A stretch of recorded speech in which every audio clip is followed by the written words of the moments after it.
Thank you very much for the introduction. Can you hear me? Is this working? Okay. I cannot hear anything, or nothing amplified. So this is a big honor and pressure to be the first speaker at the conference. So I'm going to make it an introductory talk into applications of set theory.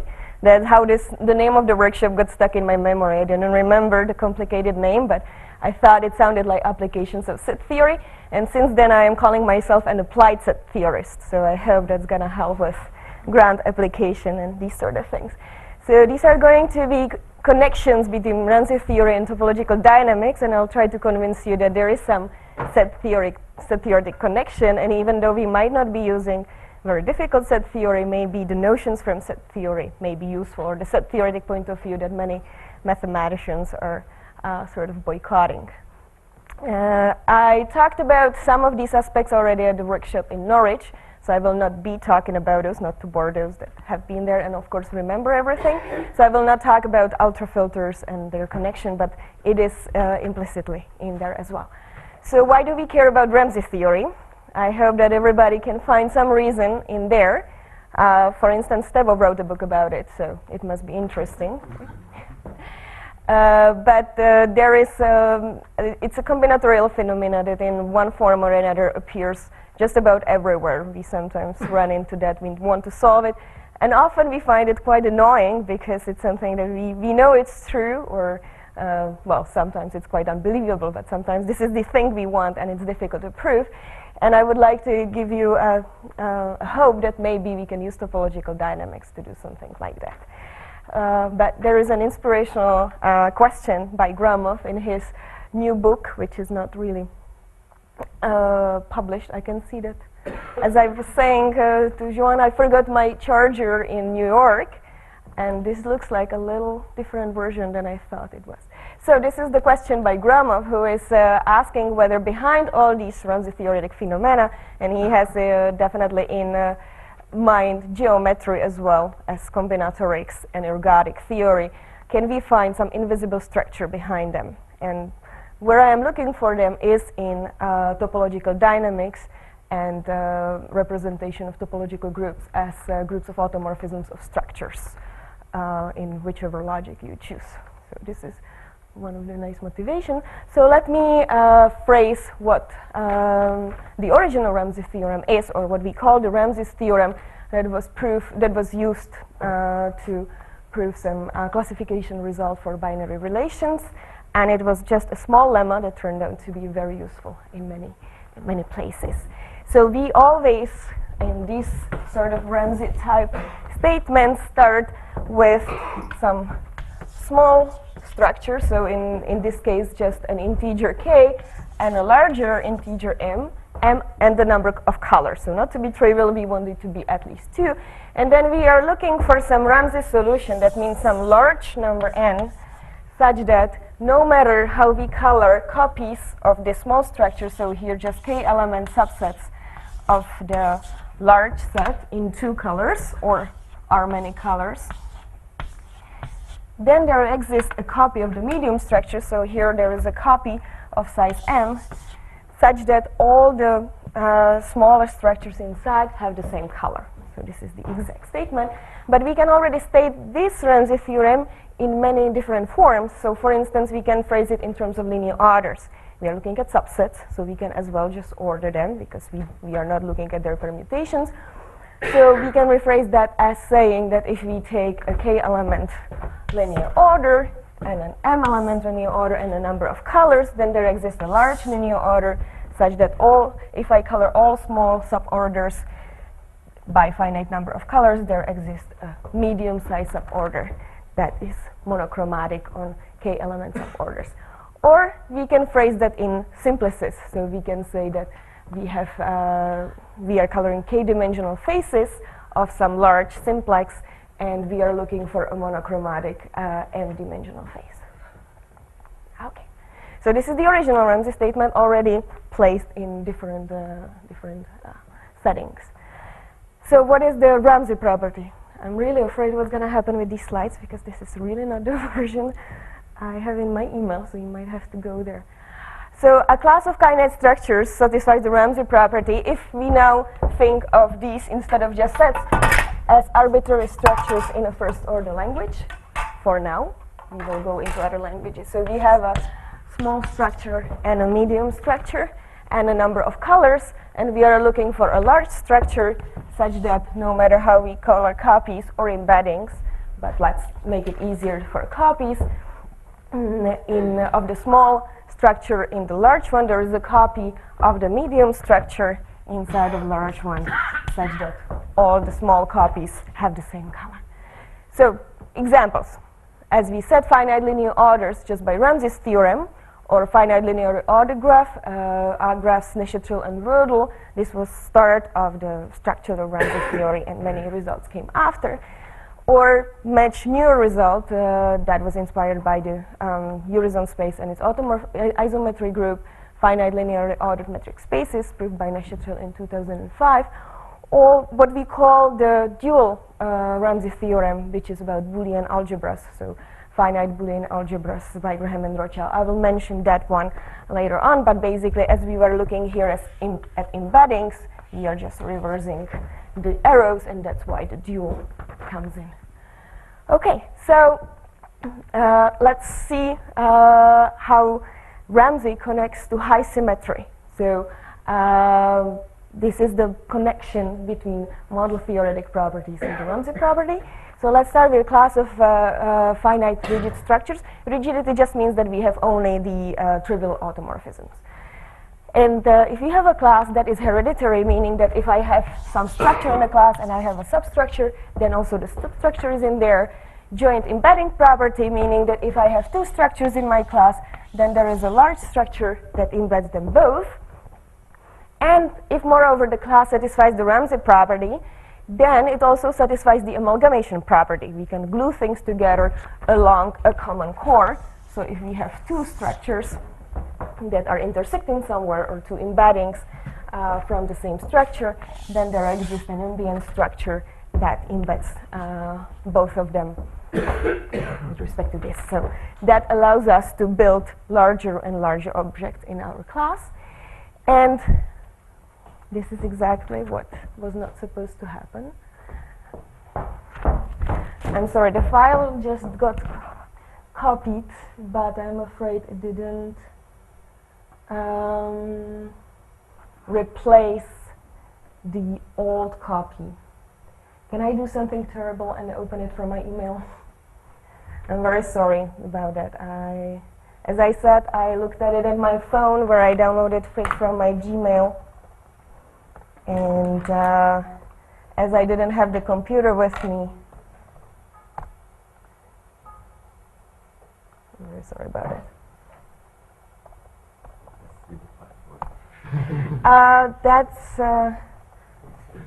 I wouldn't mind. I think that you are all smart enough to actually get there without me giving it to you. So I think it's easier for many of you to make it happen rather than remembering it, right?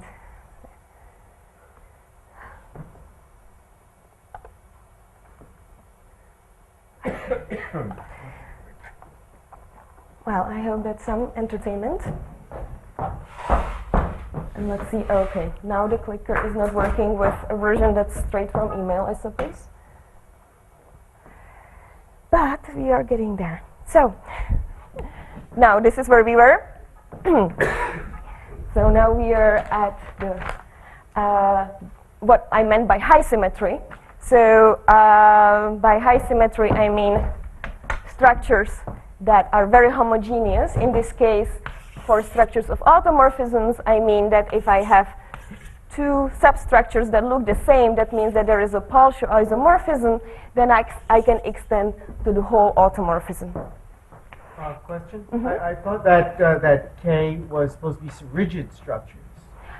That was on the previous slide to ensure that we do have the amalgamation property from there, because this part works only if you have rigidity, otherwise it would have to be talking about embeddings. But Frey theory works for everything. So Ramsey property implies amalgamation property in case of rigid structures. And it's of course not vice versa. Of course, amalgamation property is not equivalent to Ramsey property. Ramsey property is something that is more difficult to achieve. Okay. So, but ultra homogeneity we get from the other properties. It is what I want to say is that if we already have Ramsey, which is more difficult thing, we do not have to show amalgamation property, which is often annoying to prove. But that also makes the philosophical connection between high symmetry and Ramsey. That often these two things come together, and this would be the reason for that. So by an old standard theorem of Price, if we have hereditary property, joint embedding property, and the amalgamation property, then we can glue all the pieces together to get a countable structure that has this high homogeneity, ultra homogeneity property. Okay. And vice versa. If I take a highly homogeneous structure and I take all finitely generated substructures, then these structures, these classes are going to satisfy these three properties. So this means that we can be looking at these countable structures by the finitely generated approximations. I will be looking at structures that are locally finite so that I can talk about finite substructures. Locally finite means that finitely generated substructures are finite, but most of the theorems are true even when we go to finitely generated. More questions? Okay, so now we go from these finite approximations to see how groups of automorphisms of these highly homogeneous structures are related to that combinatorics. So we start with a first order structure, and we are looking at the group of automorphisms with a pointwise convergence topology. There is a nice description of a basis of neighborhoods of the identity. We take some finitely generated substructure, and we take pointwise stabilizer of that substructure, and this is a Clopen subgroup. So these groups, in a way, are close to discrete groups because we have these coset spaces to work with, but there is very, very big differences in the dynamics. And let us know that if my large structure is ultra homogeneous, then I can relate cosets of a pointwise stabilizer of a structure with embeddings of the small structure in the large structure. For instance, if I have some coset GAG, this is going to correspond to an embedding that is given by G inverse of A. So this would be going from G inverse of A inside of A, if I have A somewhere given, right? So I have one A fixed as a substructure, and then I'm looking at all the other ones, and because I have ultra homogeneity, embeddings are exactly the same as cosets of the stabilizers. So this is the transition why we can be talking about the automorphism group from the point of view of the substructures of the structure.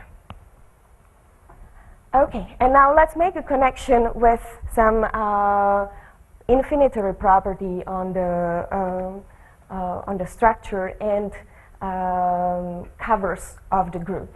So we will be always talking about ultra homogeneous structures because every group of automorphisms can be represented as a group of automorphisms of an ultra homogeneous structure.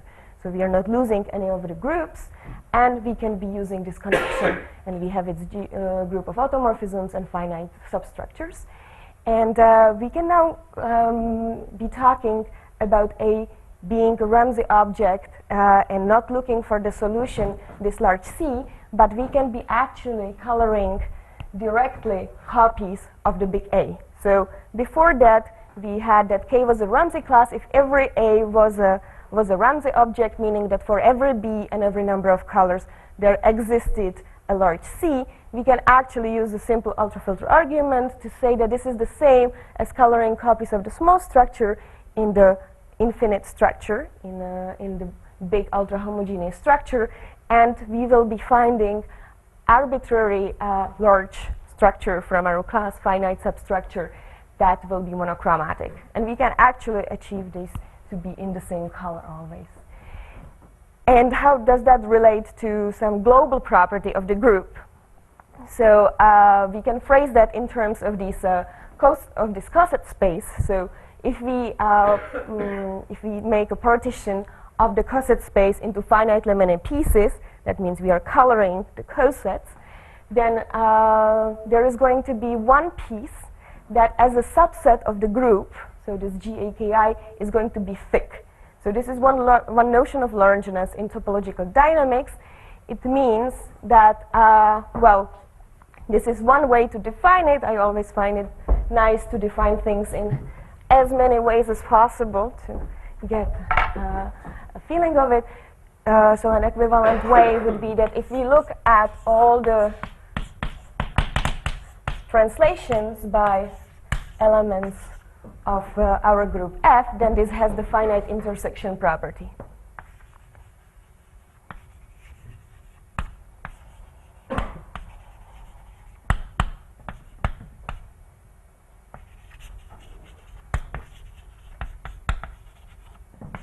Did you mean for F and F?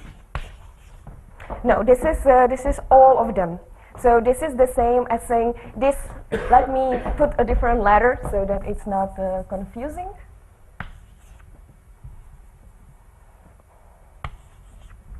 This F would be some finite subset that is, and this X is going to witness something in the intersection. This X is going to be inside of F inverse of GAKI for every F inside of F. So this is the equivalence between the two definitions. And let me maybe show why this is equivalent to the Ramsey property.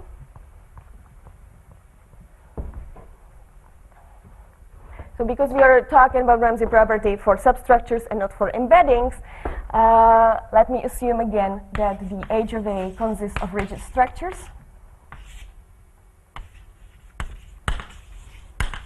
And in this case, we not only have that the coset space corresponds to embeddings, but it exactly corresponds to copies of a small a inside of A.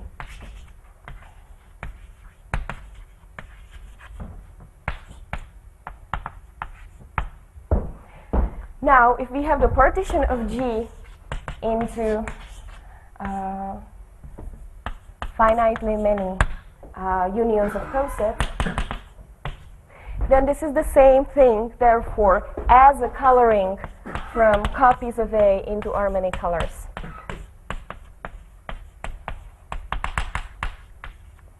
Okay. Now, to show that from Ramsey property we get the thickness, it is enough to consider the B prime that is, sorry, let me start with the F subset of G finite. This is the thing we are looking at, and now we look at images of A under these guys, and we generate a substructure of A. And now by the Ramsey property, we know that there is a copy of B prime that is monochromatic.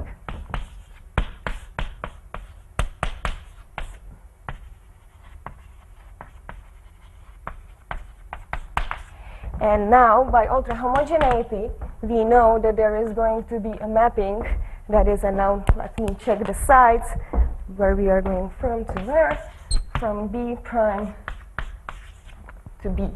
And this is going to witness the syntheticity. So we will have that in color I. Then we get that GAFX is a subset of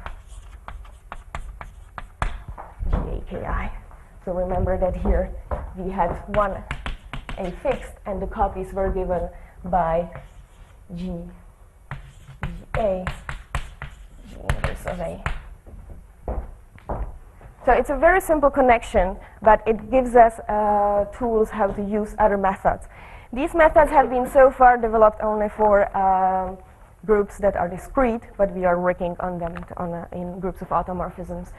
And this was the definition that Andreas was using to say that a subgroup of a group is Ramsey in this subgroup is Ramsey in here. And he was asking a very interesting question that I don't know if there is an answer to that yet completely. If I have 3 groups, so if I have it would be very useful, it would be very beautiful if this was true. So take this definition of thickness for arbitrary group that we replace this GA by, and we have K subgroup H in here, and H is Ramsey in G. So if we take any partition of cosets by H into finite limited pieces, one of them is thick, and the same is true for K inside of H, that these are Ramsey. The question is whether K is Ramsey inside of G.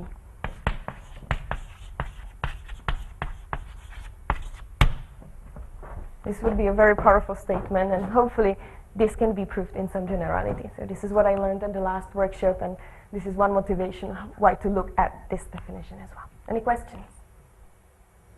So this is the connection to infinite theory combinatorics in here.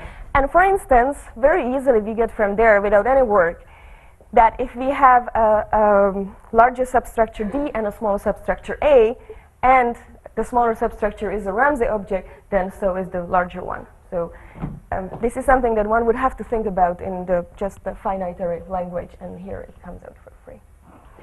And with an ultrafilter viewpoint of dynamics, this theorem comes out for free as well these days without work. But when it came out first time, this is a big breakthrough connecting the dynamics and the Ramsey theory by Kekris, Pestov, and Todorchevich. So again, we start with ultra-homogeneous structures so that we can connect the topology and the finite substructures. And on one side, we have the combinatorics. So we have the Ramsey property, and we do have rigidity. Rigidity is necessary not to have any movement in item 1, which is that the group has a fixed point under every continuous action on a compact Hausdorff space. So this definition is going to appear on the next slide. But what does it mean? So whenever we are acting on a compact Hausdorff space, so we have a continuous mapping jointly on the product, such that the multiplication works as composition of homeomorphisms and identity is just identity. This is saying that this group has always a joint fixed point. So this is a very strong fixed point property, meaning that there exists x in x, such that gx is equal to x for every g in g. Right? So often we hear in analysis we are looking for at one mapping and one space and one action, and we are looking for one fixed point. Here we get a fixed point for all of the mappings at the same time. We call that extreme amenability. So this was big on the side of dynamics because it was not known how common these groups are, the extremely amenable groups, and it was believed that they are pathological. They are basically things that should not appear. They appear only in weird cases. And it was Bill who asked for their existence at first time. At least that's what we refer to now. And now we know that it's exactly as common as the Ramsey property. So that's something that we still do not really know how common it is. But we definitely have some natural examples. So for instance, we saw that finite linear orders have the Ramsey property, and this large homogeneous structure countable that is related to that is group of is Q as a linear order, and from this theorem we immediately get that the group of automorphisms preserving the order is extremely amenable, has this strong fixed point property. And whichever example we had of rigid structure, so also if we take the random ordered graph, this conclusion is going to be the same, so we can plug things in. So let me now go into the dynamics side, where we can say more than only just identifying those groups that always have fixed point. So I will call continuous actions flows. So let me just remind that we are only acting at compact Hausdorff spaces. There's a whole other dynamics where the spaces do not have to be compact, and some of the things are general, some of those things are specific, but compact are really nice. And we often study flows that are minimal, so that means that there is no smaller invariant closed subset. We can also express that in orbit language, meaning that whatever point we take and we look at the orbit is going to be dense in the space.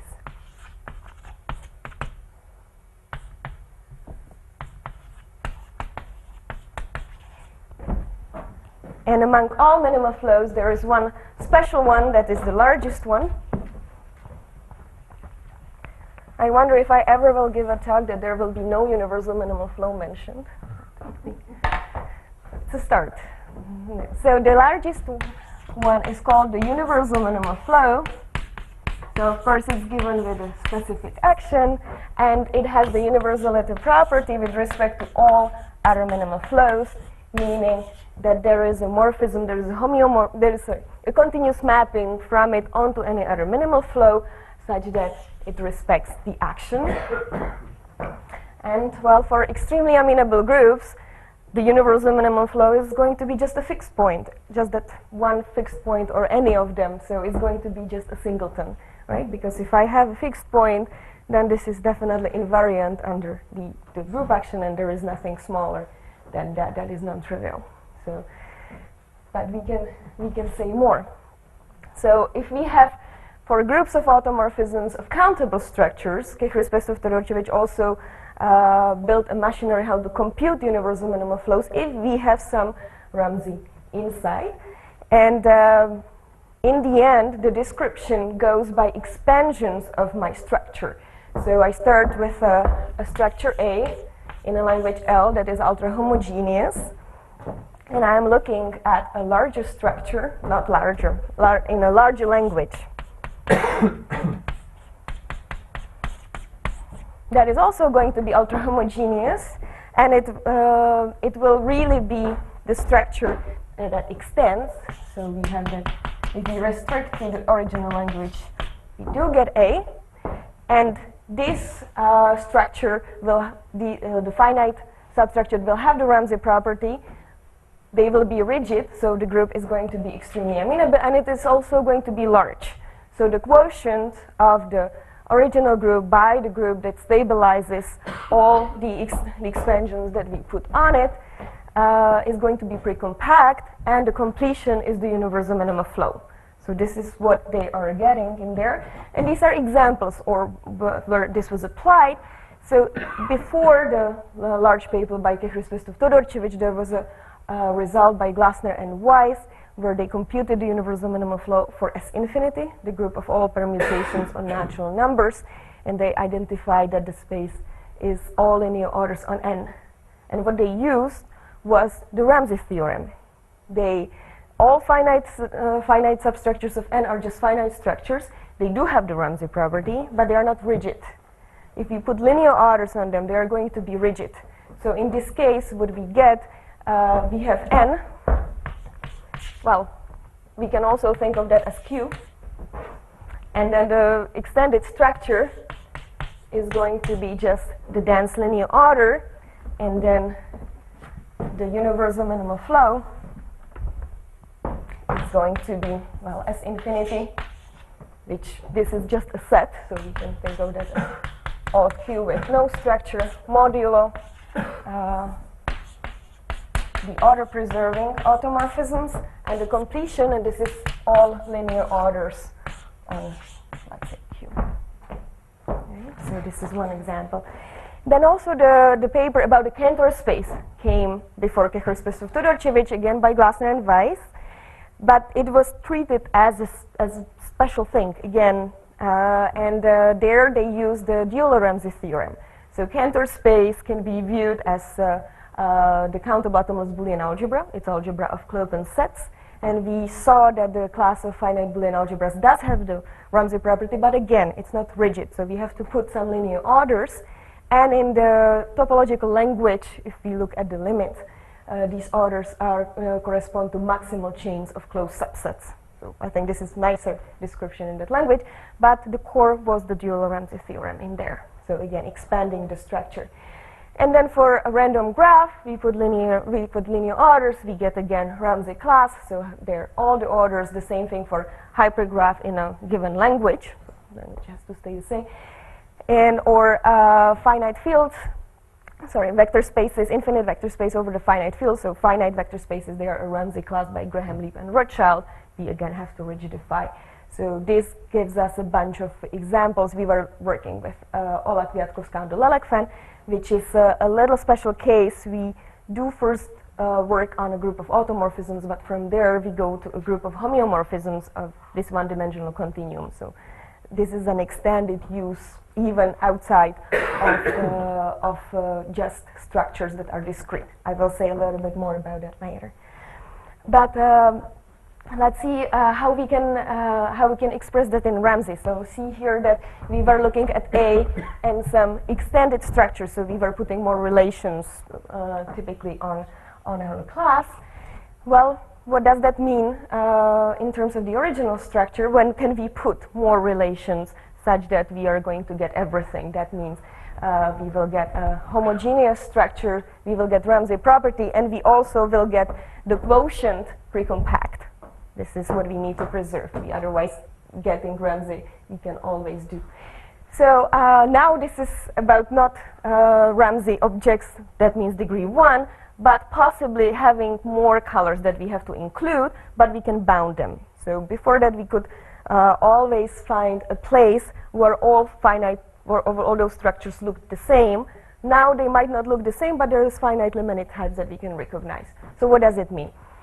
A structure, finite structure, has a Ramsey degree smaller or equal to than some integer t in the class, so it's always with respect to the class, if for every larger structure in every number of colors there is a copy of the medium structure such that the small structures take on at most that number of colors. So R can change, R can be as big as possible or as you want, finite, but you can always bound yourself. And this characterizes when the flows are small, and this is exactly when they can be characterized in this way. So Kechristov Todorchevich in one direction and Andy Zucker in the other direction using ultrafilters showed that the universal minimum flow of a group of automorphisms of an ultra-homogeneous structure is metrizable, so small, if and only if every every structure in the class of finite substructure has a finite Ramsey degree. This is a complete combinatorial characterization of small flows, and exactly when the situation is at the previous slide. But what happens if we go to uncountable? We don't know much, because people in dynamics do not often care, but we here hopefully do. So, well, if we take an ultra-homogeneous structure, and now I mean ultra-homogeneous again just with respect to finitely generated substructures, or finite substructures, think of power set of omega modulo finite as a nice example where it's good to take the topology that is given by pointwise stabilizers, because you could argue you want a bit larger, not in all natural structures you do. Then we again get the same conclusion if we have finite Ramsey degree. We do have to go outside of trying to look for such an expansion. We do not know if they exist. This is one of the questions. But we know that in this case the universal minimum flow is going to be small, meaning this is supposed to be size. What does that Yes. formula say? I will say that this is Yeah, but what is W? it's just weight. And then why take the cardinal? It is a cardinal. The weight is kappa. Oh yeah, sorry, that's true. I usually write it as the size of the Boolean algebra of Klopen sets. So yes, thank you. You are very correct. That's true. I couldn't find on Jordi's laptop how to do these lines. I don't know this book, how they function. But how about the converse? So we had for countable structures that if we have small flow, small weight, then we also get a finite Ramsey degree, and that makes sense if we are if we are at a countable stage. But what happens here? We do not know yet whether the question is, can we get some interesting infinitary results in there, or the best we can hope for is something finitary. So what is the weight? Hmm? What is the weight? What does that mean? Oh, the weight is the cardinality of the minimum basis. So these universal minimum flows for groups of automorphisms are going to be zero-dimensional, so they are stone spaces of some Boolean algebras of their Klopen sets. So, and well, as I said, the proof for uncountable structures is different than the original paper by Kehris, Pestov, Todorchevich, where they were going to this A star and looking at the quotient description. So we get the description looks the same with a different proof, and we do not know whether we can get this situation backwards.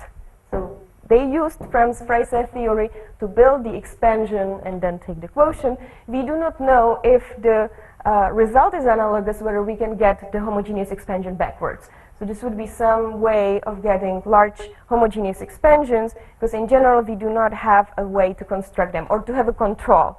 Well, why? Because in countable case, if we are homogeneous, we are unique. There is only one such structure. Whereas in non-countable case, there is a lot of them. So of course, we can be putting more structure. We are keeping homogeneous. But in the end, we definitely do not need to obtain that the restriction to the original language is the original structure. So I was trying to go that way first to build these expansions. I didn't succeed, so I had to find a different proof. But we don't know whether we can use it backwards. Okay, and what was the core of that proof? That was another notion of largeness in topological dynamics, very standard one of synthetic sets. So this is a characterization of minimality in terms of subsets of the group.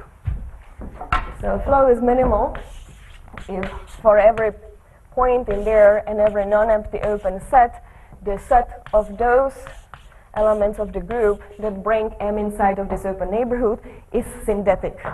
So this notion of largeness is left synthetic in this case, meaning that there is finitely many translates that cover the whole group. So this is a standard notion from dynamics, but it hasn't been really exploited in the direction of computing universal minimal flows previously. And well, we had a thick set before. Syntheticity is exactly very much joined to thickness. Synthetic sets are exactly those whose complements are not thick. So synthetic sets intersect all thick sets.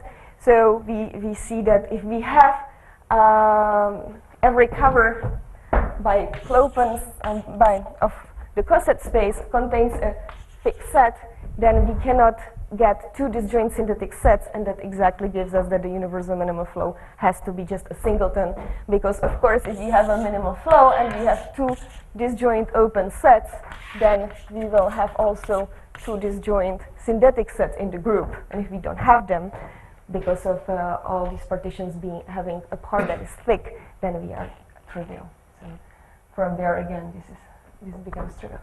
So as we saw, well, we do not have to have disjoint thick sets, disjoint synthetic sets often, but we do in the discrete case. So a simple argument, but very cute, by Carlson, Heinemann, MacLeod, and Strauss, says that if I have an infinite discrete group, then every synthetic set can be split into further two disjoint synthetic sets.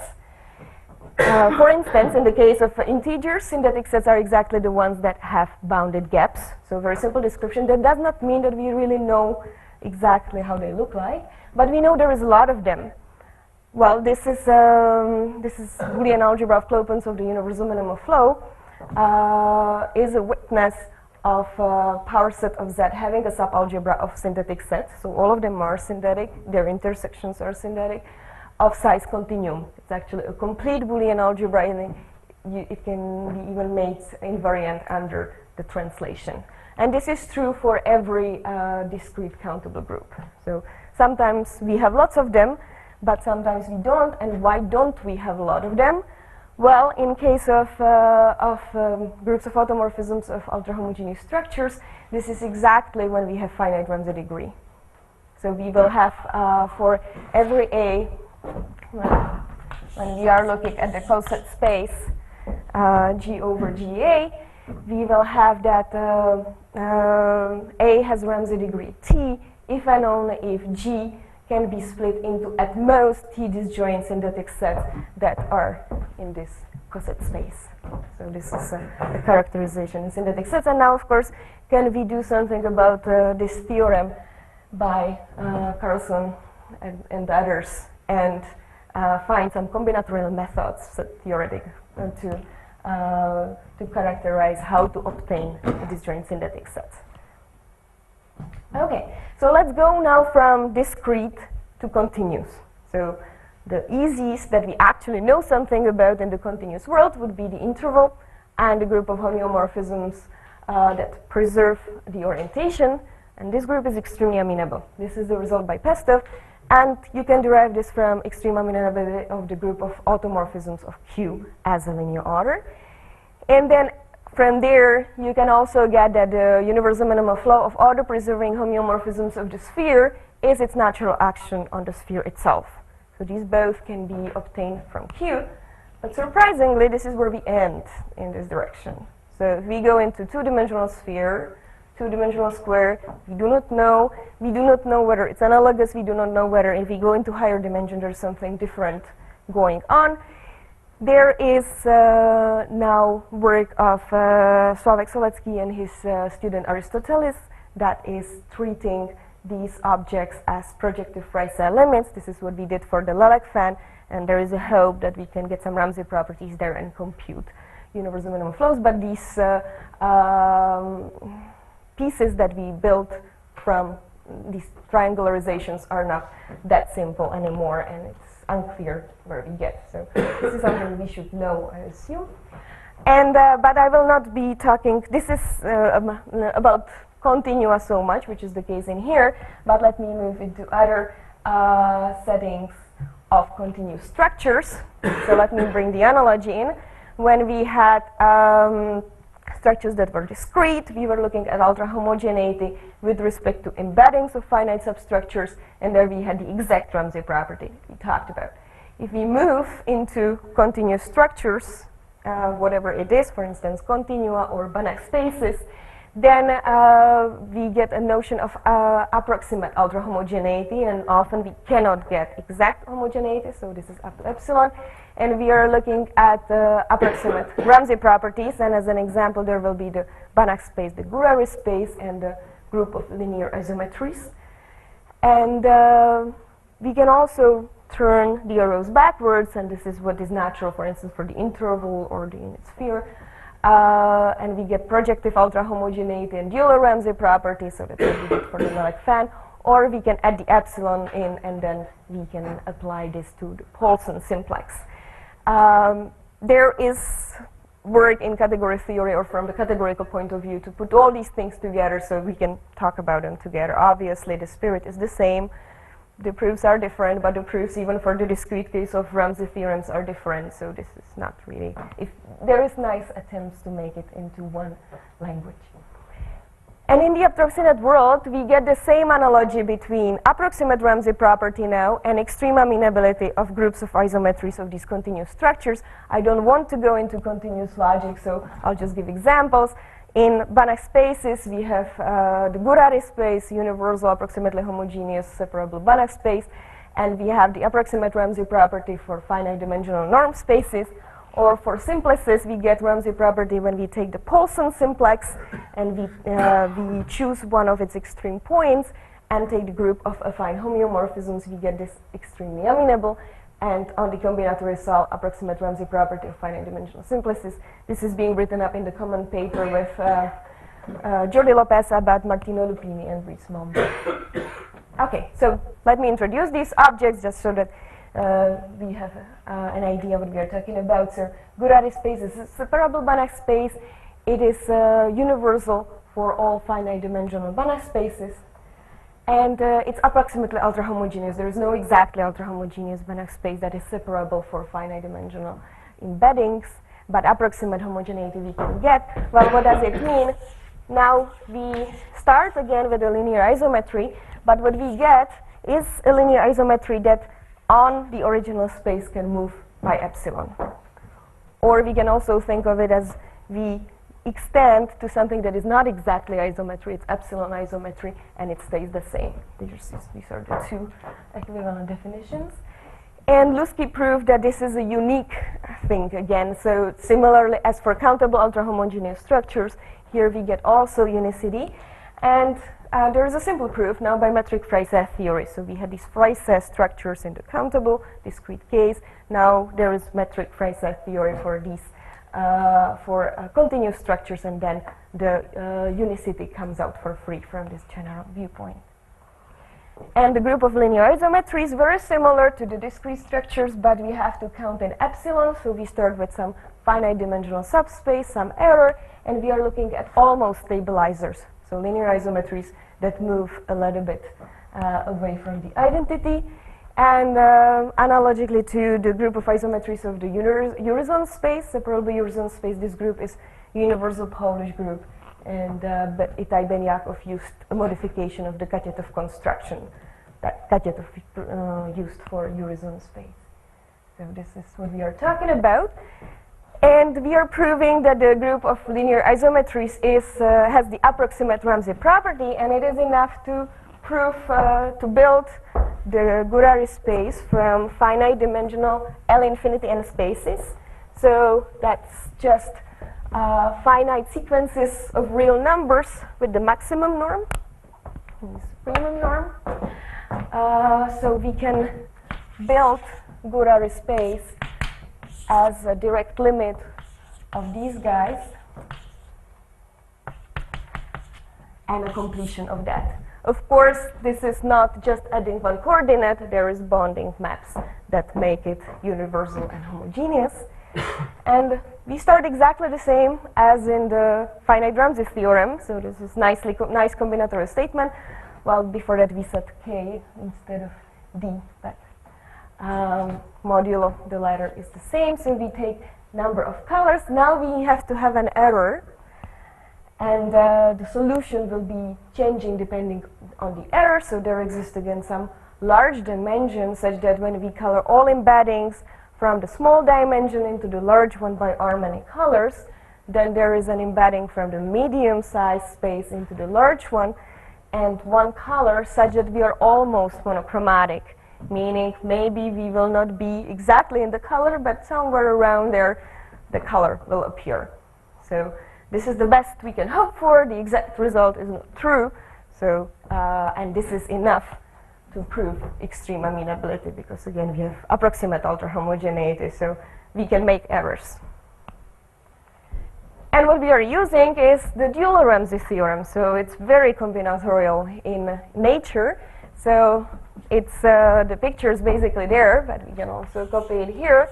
We start with a small and larger set, and we are looking for a large solution for a given number of colors, such that when we color all partitions from the large set into k many pieces, there exists a partition into m many pieces, such that all further partitions have the same color. So this is an exact statement, and by discretization from there we get this approximate statement for embeddings of Banach spaces.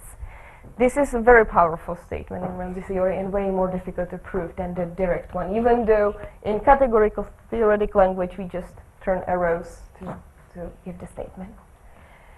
And from the Banach spaces we also get a result for the Eurozone space. So Pestov proved by a concentration of measure that the group of isometries of the Eurozone space, so this is the universal homogeneous object for finite metric spaces, is extremely amenable. And we proved directly, he proved that this is equivalent to finite metric spaces having the approximate Ramsey property, but we have a combinatorial proof of that property, and from there we can deduce extreme amenability. There is also another way to prove extreme amenability, and then this is because here we do actually have real ultra-homogeneity, meaning that if we map one metric space isometrically to the other, there is an exact isometry, so there is no errors. And Escher will prove this Ramsey property for finite linear ordered metric spaces, and we can take its countable limit, the rational Eurozone space, and then completion of that is the big one. So there is multiple ways these days. And now let's switch the arrows, move them backwards, and we go into simplices. So well, we first have a direct definition of the Poisson simplex. It's metrizable. It's very analogous to Gurari space, but for simplices, contains every metrizable simplex as its face, and it is homogeneous for its faces. So if I take any two faces with the same dimension, then we have an affine homeomorphism bringing one to the other, And we get again unicity up to affine homeomorphism, which is the maps we are considering in this category. And Paulson built this to show that the set of extreme points is dense. And for instance, this appears all around.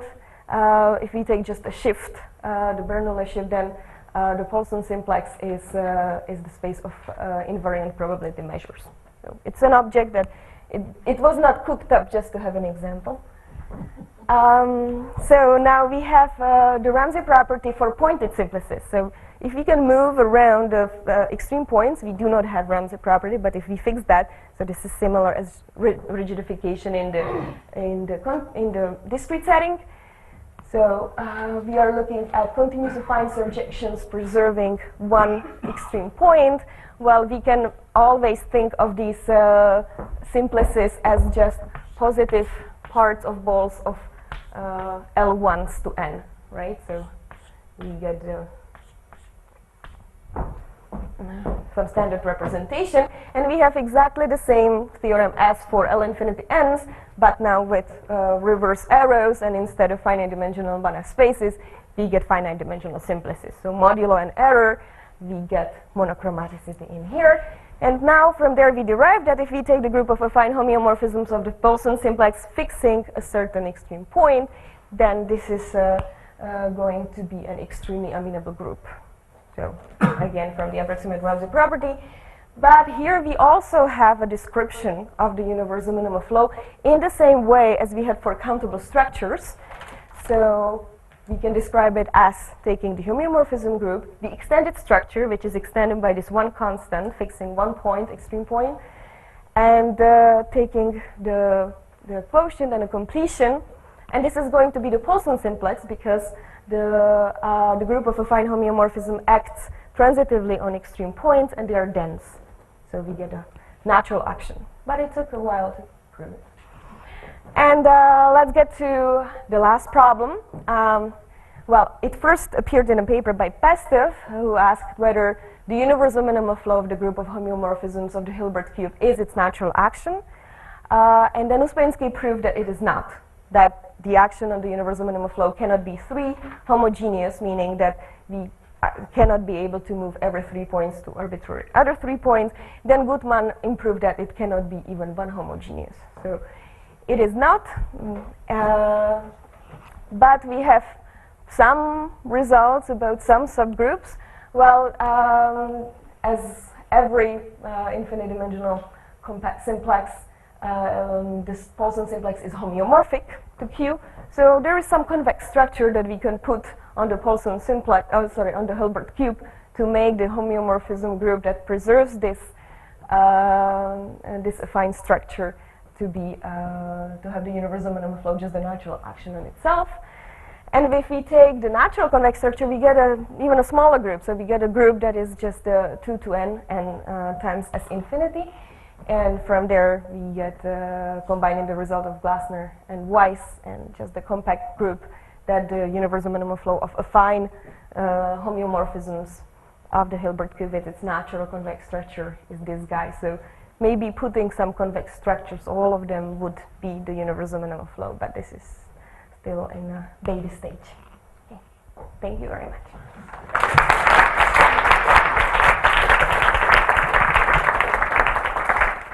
Very much. Any questions, comments?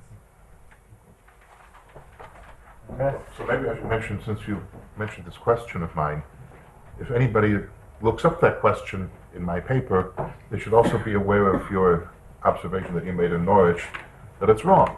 In the paper, I neglected to say that things should be rigid. Yeah, but I was only presenting things in the rigid. About rigid, so everything is fine. But if you read my paper, take the rigid from the talk and stick it in the paper. Any other comment or question? Well, then, thank the speaker again.